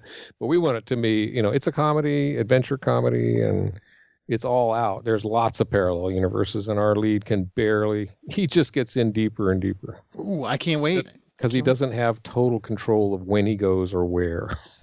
Really? One part Quantum Leap, one part Sliders. Yes, it is most similar to Sliders, but we hope much wackier and more updated than Sliders. Yes, but it's most similar to that. Well, let me tell you, Steve, you are speaking Troy's language. If you go wackier than Sliders, I come work for you for that show because that'd Very be awesome. good. Very good. Well, wish us luck. We're trying to figure out what route to go. I always wish you luck. I will be honest, and I told Troy this before the show. You know, I've done a lot of interviews for The Hollywood Outsider. You're still always my favorite. Well, thank you so much. Absolutely. I'm flattered. Absolutely. I have 4 questions for you from listeners, if that's okay. Yeah. Okay. So I want to get those before we head out. First one, David McGraw. He wants to know, is it easier writing a script with a small cast of characters around a specific location as opposed to having multiple locations and a large cast? The large cast is a bigger problem than the number of locations. Locations are easy for a screenwriter because it's exterior Paris, then it's exterior New York. Locations are not a problem. A large cast is a problem because you have to do them just. You see this. You see this problem in the giant Marvel universe superhero movies. You know, where I don't even know all of their names. I have to be honest. But the guy with the bow and arrow, you know, he always gets short shrift. Yeah. Yeah, come shoot an arrow. Shoot an arrow. Now shoot an exploding arrow. Hawkeye. Okay, thanks. Hawkeye? Hawkback, please. Yeah. That's a problem. A lot of characters are hard in a movie. Movies are astonishingly simple. You know, even movies that are based on novels. Movies that are based on novels are simplified drastically to make them fit into hour and a half, 2 hours, or even 3 hours. So a lot of characters, hard to deal with, hard to keep them all balanced, give them all proper stage. That would be my vote. Okay. We got a couple more. Shane Monahan, I hope I said that right, Shane, if you're listening. What do you think about the newly announced Tremors TV series, and will you be involved in any way? I know you kind of answered that, but but the official answer is we desperately hoped to be involved, but we're told that they were not interested in even talking to us about it. Well, they're wrong. we think so too. Mitch, just Mitch, no last name, just Mitch. Wants to know, you have several classics under your belt, legitimate classics. Most writers never even get one. How does that affect you looking back at your work? When I'm trying to sell an idea, it feels ironic. Well, I'm really, really grateful to have had a couple of movies that have gone into the ethos, gone into the sort of public awareness. I'll give one quick example that really touched me. When people make reference to our movies and they don't say the movie, that is meaningful to me. When do you know about, you guys know this better than I do, I'm sure. Whenever a new iPhone comes out, there's just some kind of contest, unspoken contest to whoever can take it apart first. Yeah. Mm-hmm. I don't know. I don't even understand this, but somebody sent me an article that said, is iPhone fill in the blank model number disassembled in 7 or 8 hours from the time it hit the stands. iPhone complains, no disassemble. Oh, that's great. Awesome. That is great. Those are the moments they're really meaningful to me. I think, all right, I actually did something that stuck, and I'm very pleased about that. And I feel fortunate. I mean, so much has to come together for a movie to work. Yes, you got to write a good script, but movies are just bizarre. To write a good novel, if you write a good novel and you get some publicity for it or you get it out there, the novel can always be found. In a movie, so many other people have to do things right for it to work. And as much as I complain about bits and pieces of Short Circuit, that movie came together on every level and became, a classic that it is. And I am grateful for that. Oh man, that's so, you're so open. I wish more people were open like that. Ty Nelson, last question, had a great question, and you have kind of alluded to it, but I still want to ask it. Is there anything you wrote or wanted to add to the script that you haven't already talked about that wasn't in the original, but you hope would be in a remake? In Short Circuit? Mm-hmm. Oh, wow. Boy, Brent would be better than I at answering that. My impulse is to say, yeah, well, I know for sure that there are gags that Brent and I always come up with way more gags than we can use. We have a list. On every screenplay at the bottom of the script is a list of gags, and we reread it every so often and think, could it squeeze in here? Could it squeeze in there? There are things like that. I don't think there's any big element, or character or emotional moment that was not in the script. The script was pretty polished. We did several drafts of it, and then John made us cut it, much to our anguish, although he was absolutely right. It was way too long, because John is as good a producer as he is a director. So things fell out. The thing that actually fell out that was actually shot, not that we wanted, was a sequence where number 5 was trapped in a car crushing plant, and he was going up a ramp where he was in a car and it was going to get crushed by a car crushing machine in a junkyard. That is in some of the bits and pieces that I believe are still in the credits. Am I right about that? Has anybody seen that? Troy? If you watch the credits all the way through? I didn't watch the credits all the way through. I did not watch the credits all the way through. Well, one of us should have done that. We suck.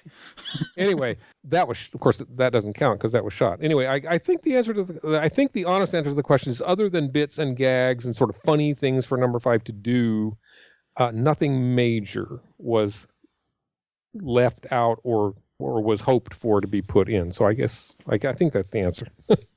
That's good. Troy, you had real quick, you wanted to ask something. I do, because as I was listening to the interview from 2014 on my way home from work today, you talk so much about the story and the setup and how people just want to get to the action right away, and you don't want to let the characters breathe and have that setup moment in the front end. So I guess my question is how has John Lasseter and Ed Catmull and those guys at Pixar not reached out to you guys? Because you've been bringing inanimate objects to life since the 80s, and it seems like you guys would be like a perfect fit for that story development that Pixar looks for. We feel that way too. My impression, and I don't think we've ever approached them, but my impression, reading about them and having briefly met Lasseter functions, they have a very long-term in-house development process that they are very protective of. And it takes a lot to become a member of that club. And I'll tell you something else about the animation world. The animation world is run by animators. Mm-hmm. Makes sense.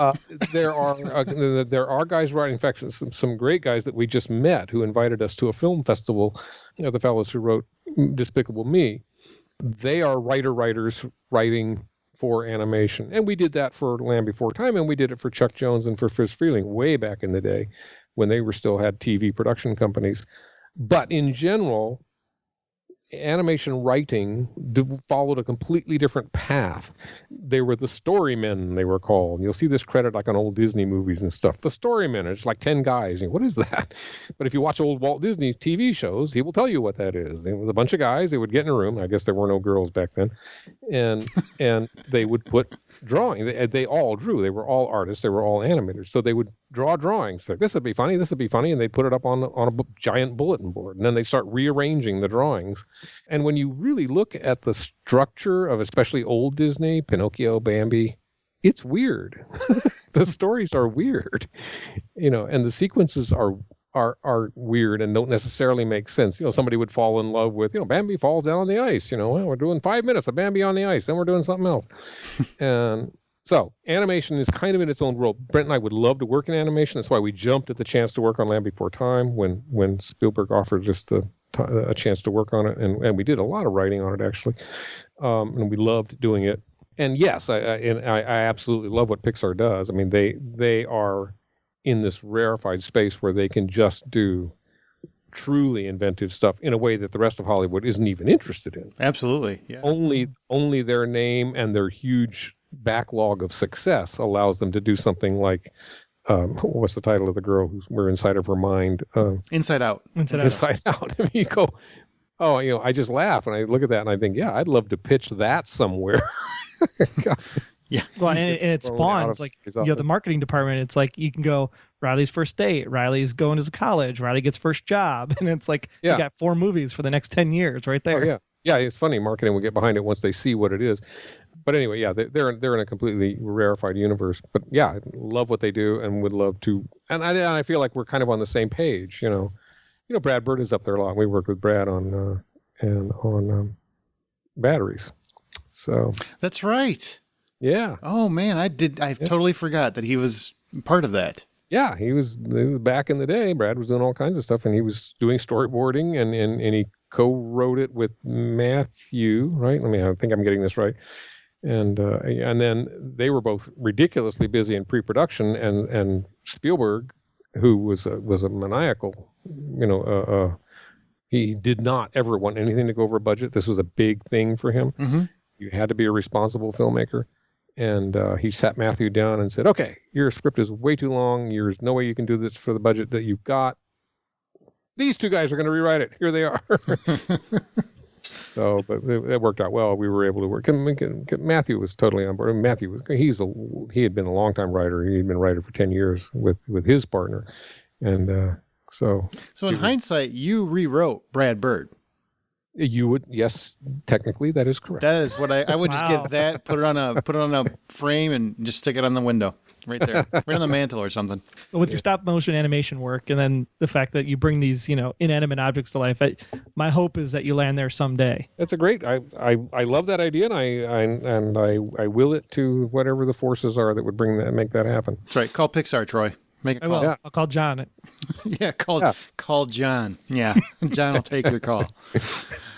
Steve, I want to definitely thank you for coming on. Thank you. We are going to have links for your work in the show notes. Is there anything you want to plug or you want to mention? Oh, well, I keep saying the new Freddy Cats is coming out. It really, really is. Sometime next year.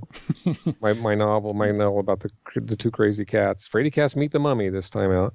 Oh, that's funny. And that's funny. Doing the whole thing. I'm going to work my way through the Universal Monsters, I guess. And that's the big plug. And then, yeah, if the TV series goes, you guys will hear about it. Man, I hope they will reach back out to you in some form. Oh, we do too. I mean, that's why we're thinking about just going outside the world, and just see if Netflix will give us money. Netflix or Amazon or all these other people with money who are making shows. You should. Certainly we know how to work on a low budget, so we don't think there's a problem there. I think we've only ever worked on low budgets. Your name will get you somewhere, I would imagine. I mean, I would hope so. Yeah, you would think. Absolutely. At least you can say you're the Tremors guy, and people will go, "Oh yeah, Tremors." Yeah, Hulu's always looking for something good. Mm-hmm. Yes. Yeah, that is true. I mean, that's where they are looking for new and different, whereas mainstream Hollywood is not looking for new and different. No, they're looking for short circuit remakes. They are. They're looking for short circuit remakes. I'm I'm astonished that it didn't go forward in some dastardly form, and maybe it will. The last I heard, but this was a long time ago, that the fellow who actually owned Short Circuit, there was a guy who owned Short Circuit in a strange twist of fate, as opposed to a studio, and he had given them an extension, Dimension, to keep throwing writers at it to see if they could come up with something that they were willing to make. But that's the last I heard. Well, he hears this one, and he's just going to have to write you a check. I know. This is the one. This is it. All right, Steve, I am going to let you go. Is there anything? All right. I want to be sure and say goodbye to you. Thank you. Thanks for being here. Really appreciate it. My pleasure, Aaron. Okay, and we let Steve go because he's a busy guy. We got to let him get back to the world. And I know we've ran very, very long, but I do want to say thanks to everybody for listening. I hope you got a little bit more out of this show. I mean, it was great to have Steve on. I think it's a very fun episode. Worked out better than I thought. What do you think, Troy? I think it was absolutely fantastic. I mean, it was a little daunting. I was like, can I use my cut against the guy that actually made the movie? That's what I kept thinking. Like, what happens if one of us has an idea and he just goes... Is he going to hang up? What if he goes, that was stupid? Because let's face it, that could easily happen in this show. But he did say the aliens were stupid. So well, he did, but he was nice enough to wait until the end. That's right. So he didn't tell you at the time. But it's funny, he was ready to use the cut. I think that's great. You let us know ahead of time. There was only one full Heinritz allowed per episode. Yep. You can't go full Heinritz the whole episode. And if you have never heard, Troy goes his way out there. Yeah, when he goes outside of the box, he goes way outside of the box. Thanks again, Steve, for being here. Once again, look in the show notes for links to where you can find his work, as well as the interview that we referenced several times. He did an interview for the other podcast, The Hollywood Outsider, and it's a great interview. He goes a lot more in depth in several of those stories, and he also tells you some pretty cool John Peters story about Wild Wild West, about Tremors. There's a lot of stuff in that interview with myself and Dustin, who's been on a remake as well. So definitely check that out if you've never listened to it. It's a great interview. Troy, thanks for being here, man. As always. I love it. It's fun doing this stuff. It is. Got to protect my childhood. Your childhood too. I don't care. Everybody's about my childhood. The 80s is sacred. Don't touch it. Well, I don't know. You wanted to make Short Circuit about aliens, so I don't know. How much are you really protecting it, sir? Well, I was bridging from Close Encounters into the robot era. So okay, that kind of, I guess it kind of works.